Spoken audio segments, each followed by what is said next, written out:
a palace that once symbolized the dream of a new Afghanistan, has been reduced to a crumbling ruin. The Taj Beg Palace was built to the southwest of Kabul, the Afghan capital, in the early 1920s as the centerpiece of a new city, Dar el-Aman, which was envisioned as a future capital for the up-and-coming nation.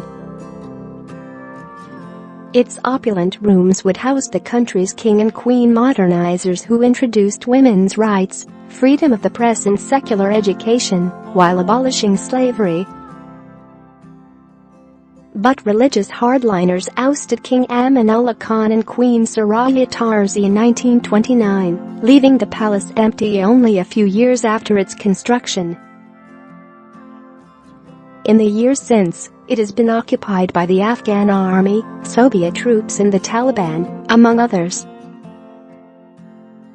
The place was not in a good way, Mr. Jones said. It had been riddled by war and left to rot. Bullet holes were all over the place and shells were still in the attic. It was still standing, but definitely could do with a lick of paint. Share this article. Khan himself would be ousted by communists in 1978, giving rise to one of the most dramatic chapters in the palace's history. In the aftermath of the revolution, former comrades Nur Mohammad Taraki and Hafizullah Amin competed for power, with Amin ascending to power and executing his rival on October 8, 1979. But the murder shocked and upset Soviet leader Leonid Brezhnev, and, on December 27, 1979, he initiated Operation Storm 333 to overthrow Amin. Fearing for his life, Amin had moved to the Taj Beg Palace a week earlier. Its walls were strong enough to withstand artillery fire, and all roads towards it were guarded by either mines or machine guns, while Amin's presidential guard comprised 2,500 men. Yet even as the Soviets advanced, Amin refused to believe they would depose him, telling an adjutant they were there to help him. Amin was executed that day and the palace became the headquarters of the Soviet 40th Army.